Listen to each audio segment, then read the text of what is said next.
Okey, Assalamualaikum warahmatullahi wabarakatuh. Saudara sekalian, kita bertemu lagi pada malam ini, malam yang barokah ni.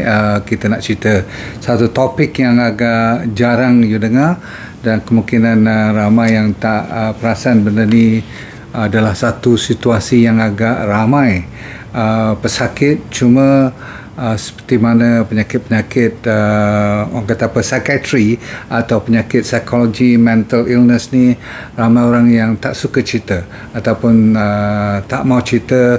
Kadang-kadang ada sifat-sifat malu alah, maksudnya takut kalau orang tahu nanti apa orang sangka ataupun ada orang menghakimi kita pula. Bagi saya yang penting ialah memang ada di luar sana anda sendiri, terutama sekali mereka yang masih lagi dalam lingkungan subur, maksudnya boleh bersalin, maksudnya boleh mengandung, harus dengar elok. Dan bagi mereka yang ada anak perempuan, terutama sekali bahkan lelaki pun, malam ni akan terlibat sama dalam satu topik yang dinamakan postpartum depression ataupun orang Melayu selalu sebut perkataan meroyan. Sebenarnya meroyan tu salah tafsir, sebab dia cuma salah satu daripada cara ataupun salah satu daripada keterampilannya, tapi ada banyak lagi gejala-gejala ataupun simptom-simptom yang anda tak orang kata apa, tak sedar ataupun tak tahu benda tu berlaku.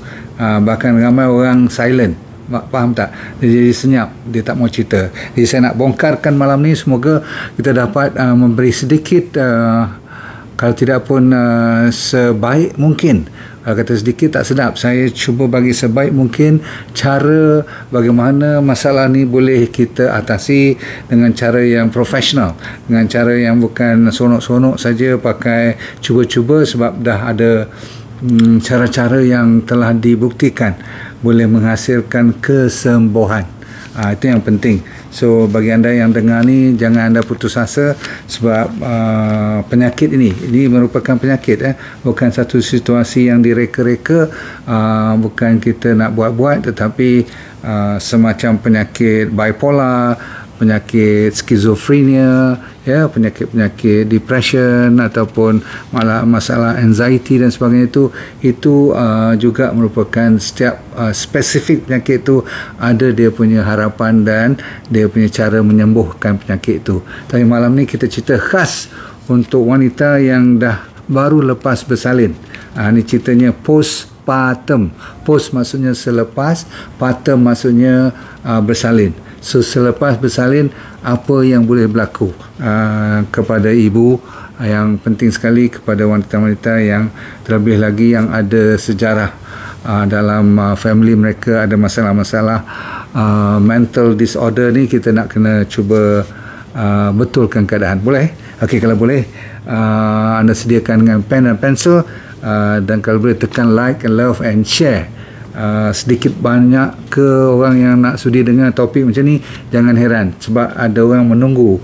Sebab ni adalah request daripada beberapa orang yang tak mau dinamakan. Of course lah, takkan semua orang nak bagi tahu yang mereka ada masalah PPD ni, postpartum depression. Namun malam ni cuba kita buka minda kita ambil ni sebagai semacam penyakit diabetes, penyakit high blood, penyakit stroke, penyakit gout, penyakit kanser dan sebagainya. Itu kita ambil sebagai salah satu lagi, walaupun dia tidak nampak macam benjol keluar atau berdarah atau nampak macam gatal ke apa-apa, tetapi yang pentingnya yang ni sebenarnya lebih sukar you atasi kalau you tidak tahu macam mana caranya. Okey, dengan itu kalau diizinkan Allah, kita mula dengan hati yang tenang, sebab bila menceritakan perihal otak ni yang abstrak ni, yang ada seni yang orang tak faham ni, kadang-kadang kita kena betul-betul legakan ataupun buka dada ni betul-betul, buka minda kita betul-betul, supaya kita boleh terima ilmu tu dengan lebih tentram, ya. Baik, bismillahirrahmanirrahim. Assalamualaikum warahmatullahi wabarakatuh. Terima kasih kerana sudi join. Nombor satu, kita kena kenal bahawasanya postpartum depression kemurungan selepas bersalin ini adalah common sebenarnya, ataupun sering kali berlaku. Saya dah kata, bahkan saya masih ingat masa saya budak-budak dulu, masa kecil lagi, di seberang jalan kampung saya tu, satu ketika tu berlaku, sekarang ni saya boleh bagi diagnosis lah, memang wanita ini memang baru lepas bersalin dan setiap malam menjerit-jerit ataupun jenuh, apa tu, katanya jiran-jiran pun atau suami pun harus berjaga-jaga supaya dia tak lari pada rumah sampai macam tu sekali kan. So dia berlaku selalunya sebelah petang atau sebelah malam. Jadi kita pun nak seram jugalah bunyi jerit-jerit ni kan. Namun saya kecil lagi masa tu, saya tak tahu apa penyakit. Memanglah kalau kampung kata orang buat lah, ataupun masuk setan, masuk jin lah, macam-macam lah. Ada orang kata saka dan sebagainya. Tapi sebenarnya kes ni adalah 1/7 daripada wanita yang bersalin menghadapinya. Ada kes-kes sampai 1/5 pun. Mungkin yang ni yang dah direport pun, yang tak dilaporkan, betul tak? Macam COVID sekarang, betul tak? Kita katakan 2,000 pesakit, tapi sebenarnya mungkin dah 4,000 kan, macam itulah. Sebab kes-kes macam ni, terutama sekali sebelah-sebelah kampung, bandar-bandar yang masih lagi tidak advance, kita tak mau cerita macam ni. So ada 3 jenis yang kita kena faham malam ni, 3 style untuk nak kena PPD ni. Maksudnya yang ringan, yang pertengahan dan yang paling serius. Dengar dulu baik. Nombor 1 ialah yang dipanggil baby blue. Dia panggil baby blues ni, maksudnya dia berlaku selalunya lepas ibu tu bersalin. Dalam beberapa jam, tak sampai sehari, you akan tengok ibu ni dah mula sedih, dia dah mula menangis sendiri dia tanpa sebab. Padahal baby tu dah selamat semua, dah tunjuk pun tadi baby tu baru lepas bersalin semua, tapi dia jadi bingung juga, dia macam confused dan mood dia naik turun. Sekejap dia boleh tahan sembang, tapi selalunya dia nak berseorangan diri, sedih, dan kadang-kadang dia jadi resah dan gelisah pula tu, kan, tanpa sebab, dan kita tak boleh kacau dia. Untungnya baby blue ni dia tidak berlarutan sampai berhari-hari. Selalunya paling 3-4 hari dia akan settle down. Setengah orang dalam masa 48 jam dah clear, paling seminggu lah. Alhamdulillah, kes-kes macam ni selalunya orang lupa, dan orang anggapkan cuma sebagai dia mungkin dah terlalu letih, baru lepas bersalin, setakat itu je lah. Okay, jadi kes macam ni, alhamdulillah kalau siapa dapat baby blue, ramailah baby blue ni. Dan kalau you beralih kepada selalunya antara 4 minggu hingga 6 minggu, dengar, dia kes-kes PPD ni, postpartum depression, ataupun yang kita sebut dengan nama ringkas meroyan ni, dia selalu tak berlaku minggu pertama, minggu kedua. Acap kalinya dia berlaku minggu ketiga, minggu keempat, sampai dalam minggu keenam. Maksudnya baby tu kalau umurnya sebulan, dia mula mak tu bukan main rapat lagi dengan anaknya, tak mau lepas, faham tak? Tapi bila datang dekat 3-4 minggu tu, dia macam tak boleh duduk dengan baby dia. Dah mula. Dia ada cerita yang agak pelik daripada kebiasaan, dan ibu tu sendiri masih lagi peringkat boleh sedar yang dia tu tak berapa normal. Dia sendiri boleh sedar, dan kadang-kadang of course dia terlupa diri, sampaikan mood dia pun murung, jadi inilah depressed, dan dia nampak letih lesu, padahal dah dekat sebulan kan. Ingat tak, baby tu dah dia menyusu pun dah tadi 3 minggu pertama tu. Jadi bila datang minggu kelima, dia sampai jadi tak lalu makan, lepas tu dia tidur memang terganggu sangat-sangat. Lepas tu bukan saja terganggu pada baby, bangun nak menyusu semua tu, tapi dia sendiri. Kan saya kata bila datang cukup 4-5 minggu tu, dia dah mula jadi distant, dia boleh nak jarakkan diri daripada anak dia pula. Pelik kan? Lepas tu dia resah, gelisah, dan dia selalu merasakan dia bersalah. Dia nampak dan dia berperangai macam orang bersalah, macam tak kena je dia buat, macam dia rasakan orang tengok dia tu macam bersalah, guilty. Dan dia yang paling takut masa ni adalah dia ada juga sifat-sifat yang mengatakan dia tak berguna lagi dah, dan family dia lebih elok kalau dia tak ada kat dunia ni. Berarti masa ni lah 1 per berapa persen daripada mereka yang semua yang kena PPD ni, 5% daripada semua yang kena ni, kalau di negara luar dah ada kajian 5% orang kata apa, mengambil orang kata apa, bunuh diri sendirilah. Okey, bermaksud mereka suicidal, mereka ada pemikiran, dan memang ada pun yang bunuh diri, itu yang takutnya. Tapi kalau takat bunuh diri, kita tak takut lagi. Yang you dengar cerita-cerita yang pelik-pelik. Kenapa saya nak buat juga cerita ni, sebab orang malas, dan dia sendiri, ibu-ibu ni, kenapa dia tak mau cerita juga, sebab nanti takut orang label dia, satu. Nombor 2, orang akan tangkap dia dan letak dia berasingan. Sebab apa? Dia ada pemikiran yang nak bunuh anak pun. Kalau pernah dengar tak, anak kena kelar kalau tak dijaga, dikelarnya baby tu, jangan main. Sebab dia tak sedar masa dia ambil pisau, sebab dia ada bayangan-bayangan yang boleh sampai peringkat dia jadi pembunuh pun. Dia dah lupa diri. Jadi dahsyat tak? Sebab dia sentiasa orang yang macam ni, kalau dibiarkan terus tu, kadang-kadang tu sampai boleh serius.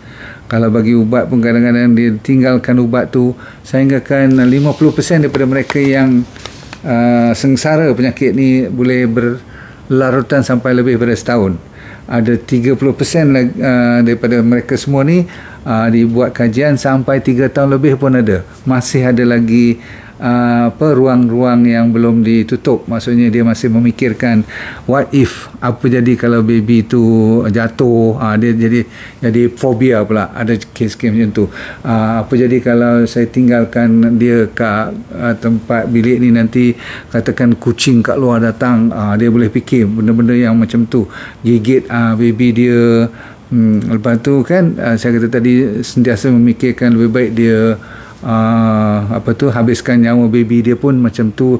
Lepas tu dia fikirkan pula macam mana dia nak bawa kereta supaya dia dengan baby dia boleh terjun ataupun turun ataupun langgar sempadan tu, tiang ataupun pagar tu, sampai boleh jatuh kereta ke dalam sungai.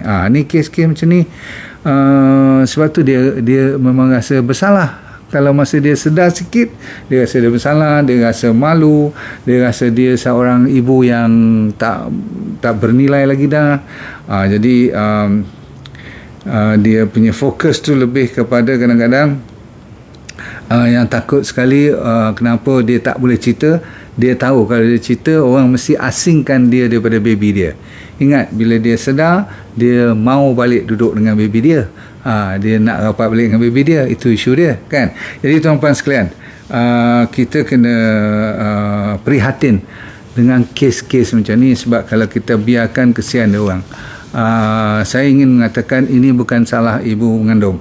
Maksudnya bukan salah ibu yang hamil tadi, dah bagi baby, dah komplit semua, dah selesai dia punya tugas sebagai seorang wanita yang cukup, orang kata apa, sempurna lah sampai boleh lahirkan baby.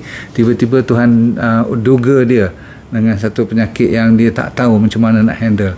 Dan bukan saja dia tak tahu, suami pun tak tahu. Bahkan saya kata apa tadi, suami pun boleh kena PPD.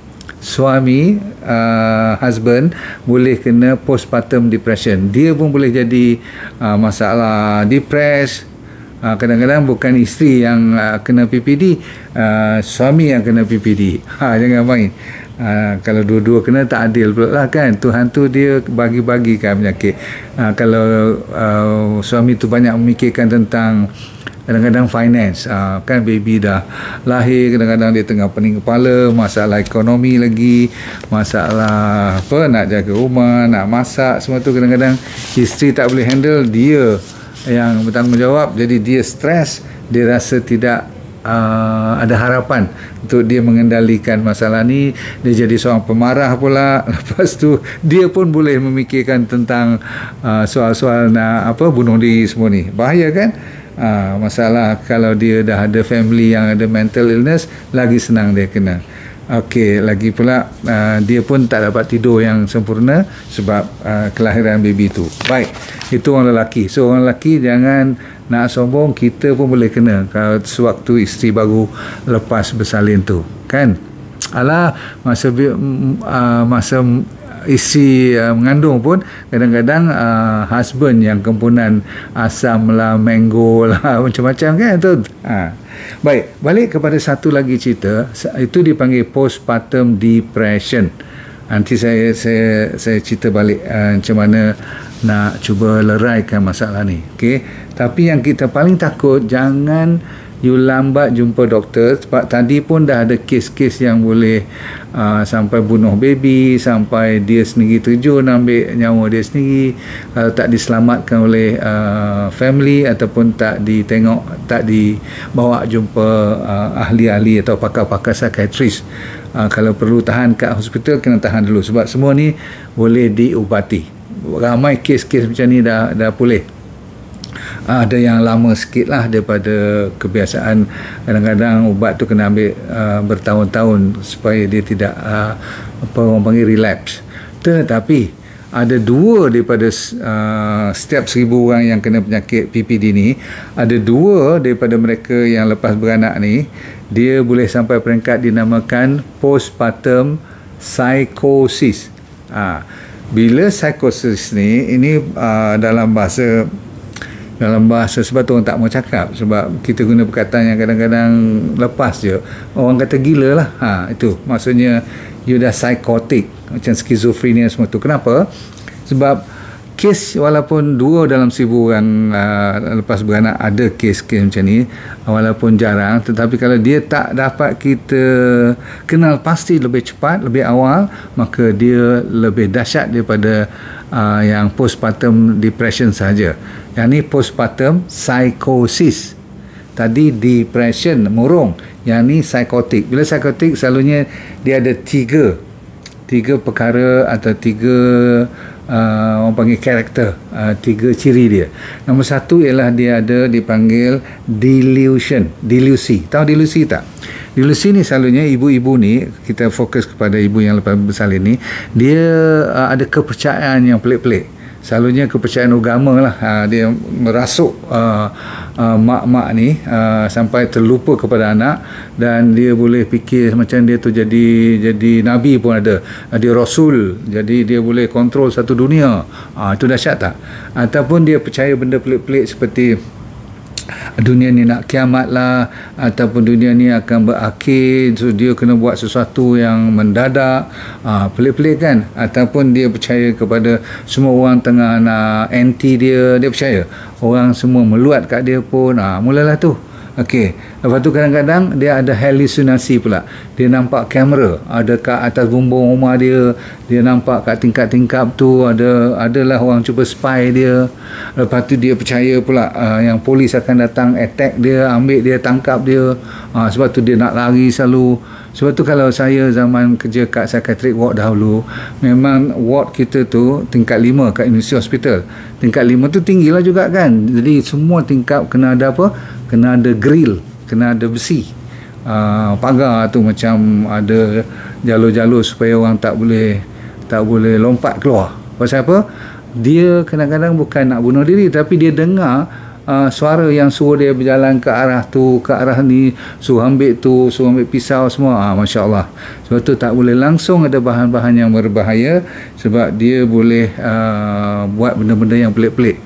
Okey, sampai sebab tu orang takut kalau dia bakar ke rumah baby tu, dia baling ke nanti, sebab dia dah ada kepercayaan lain dan dia nampak benda tu. Ada yang nampak, ada yang dengar, ada yang rasa orang tengah pegang dia, heret dia. Kadang-kadang dia nampak benda hitam daripada belakang, lembaga-lembaga yang kejar. Dia boleh kata, doktor, macam saya masa kerja dulu tu, doktor nampak tak? You kalau pesakit, you kata doktor nampak tak, tu you nak kata apa cepat? You nak kata tak nampak. Kalau you kata tak nampak, dia tak boleh cerita lagi. Kita nak tahu apa lagi dia nampak semua tu. So bila kita kata dia nampak je, siap. Dia nanti tarik tangan you sekali, dia nak kena ajak you sekali, dia kata doktor cuba dengar. kita pula nak kena dengar. So, sebab tu cerita ni bunyi macam you rasa pelik sebab you tak kena, ada adik-beradik you tak kena, tetapi saya tengok kes-kes yang kena macam ni, kita kesian mereka. Sebab tu topik pada malam ni saya minta you tolong share dengan anak-anak muda ataupun dengan ibu-ibu yang ada anak yang akan kahwin nanti, yang baru bersalin dan sebagainya. Tolong dengar dan jaga elok-elok, sebab kalau kita dapat pegang dia dan dapat tangkap cerita ni awal, dia tak boleh cerita. Kadang-kadang dia tak akan cerita pun bila dah sampai psikosis ni, sebab dia ada kepercayaan lain. Dan kadang-kadang dia nampak you pun bukan macam bapak dia lagi dah, bukan macam mak dia lagi dah. Bahkan dia akan ambil you sebagai musuh. Jangan-jangan dia akan terekam pada you pula nanti. Sebab tu kes-kes ni terpaksa kadang-kadang kita letak dia atau tahan dia ke hospital, di special ward. Faham? Dan kita kena bagi ubat-ubat yang secepat mungkin supaya mententeramkan jiwa dia dan tahan dia seminggu 2 minggu ke, tengok macam mana. Lepas tu kita kena follow up betul-betul, kena bagi counselling, kena bagi training balik dan sebagainya, dan memakan waktu. Namun ada banyak kes-kes yang telah diselamatkan. Itu yang psikosis. Malam ni fokusnya kepada yang kes kedua tu, PPD, postpartum depression. Sebab yang itulah golongan yang lebih ramai dalam semua kes yang dipanggil postpartum ni, lepas bersalin ni. Faham? Okay, good. Kalau anda dah boleh dapat tangkap cerita macam tu, rupa-rupanya kita kalau sebagai support system kalau kuat, selalunya mother-mother ni, ibu-ibu ni selamat. Saya ulang, support maksudnya bantuan yang diberi oleh kaum keluarga, terutama sekali para suami lah. Masa ni tak boleh tinggal isteri you, masa ni jangan melawak, jangan buat, orang kata apa, kata orang jangan buat bodoh pula. Okay, benda tu saya dah cerita ni, kalau dah dengar, jangan buat dek pula. Okay, kalau isteri dah macam tu, you kena take over rumah tu, jaga makan, jaga anak, jaga tu, kena panggil mak you turun daripada kampung datang, kena bantu. Tak boleh. Dan you tak boleh biarkan isteri you seorang-seorang. Faham? Okay, you kena betul jaga dia macam budak kecil. Sebab kalau you lepas saja nanti, kadang-kadang takut dia buat sesuatu yang tak diduga. Faham? Tetapi masa dia tengah relax, tengah sedar, kalau PPD ni bukan dia sampai jadi macam gila tadi, tak. Tapi dia masih lagi ada pemikiran-pemikiran yang cukup kusut. Maka you banyak memainkan peranan selain pada banyak doa, selain pada banyak zikir, bagi dia juga dengan lupa sembahyang dan sebagainya itu. Sebab ini juga memang kalau dari sudut perspektif perubatan Islam, memang ada kaitan dengan syaitan lah, memang ada kaitan dengan inilah jin, iblis semua ni kan. Tapi mungkin ada betulnya juga. Saya tak pandai cerita-cerita macam tu, tapi saya percaya apapun kita kena banyak berdoa, semoga isteri ataupun ni ibu kepada anak yang baru dilahirkan ni selamat, ya. Jangan sampai terjadi kes-kes macam luar negara terlalu banyak, sebab mereka tak tahu kat mana dia orang nak pergi. Baik, ujung sekali didapati melalui sains, kalau ditambah dengan ada benda-benda yang saya cerita ni, kalau tak cukup, umpamanya dia tak cukup zinc dan tak cukup chromium, ada bahan-bahan mineral, dia juga adalah penyebab yang orang kata apa, terselindung, yang menambah lebih teruk lagi.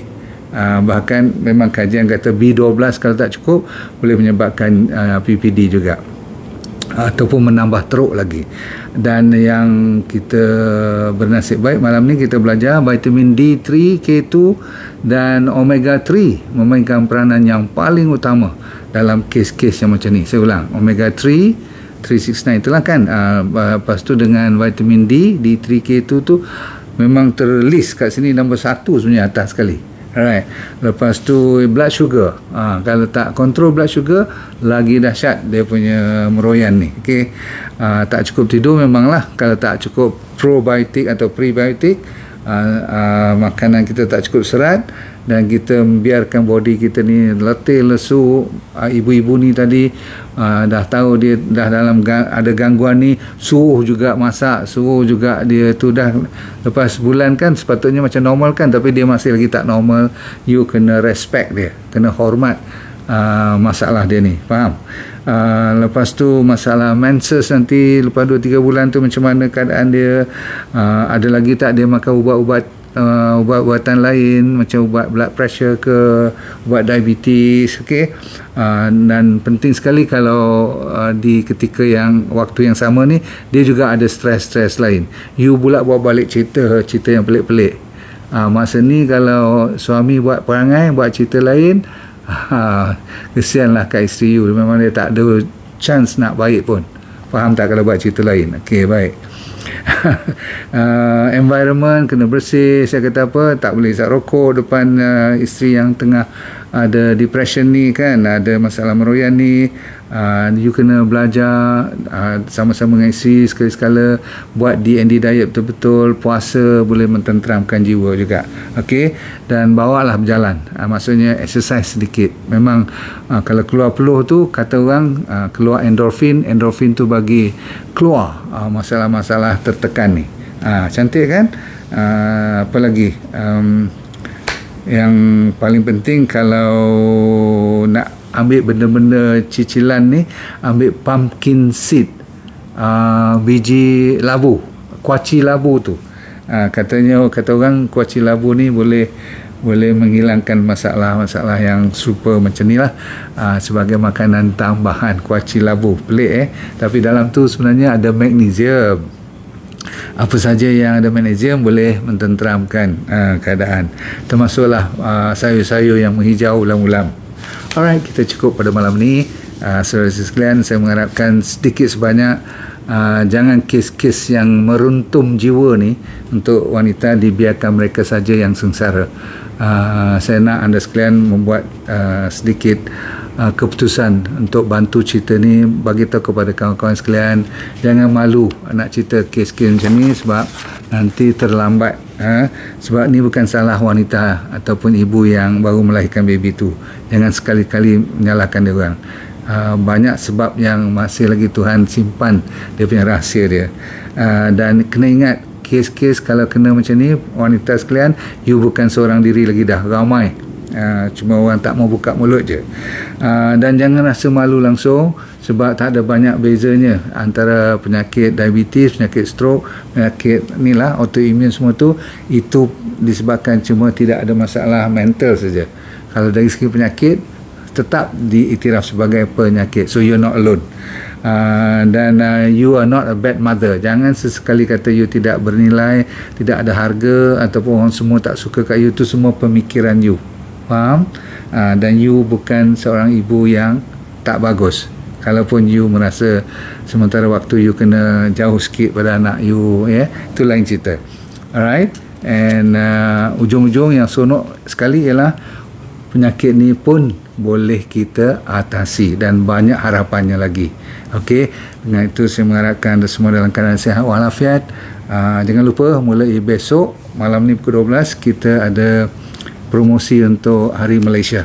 Selagi sekali saya membuka ruang untuk you mendapatkan inilah produk-produk yang terbaik daripada saya, dan saya ucapkan terima kasih lebih awal.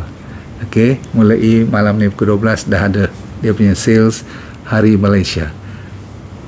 Dunia anda bahagia, akhirat anda syurga. Semoga anda lepaskan yang lepas, let go and feel good all the time. Thank you. Bye.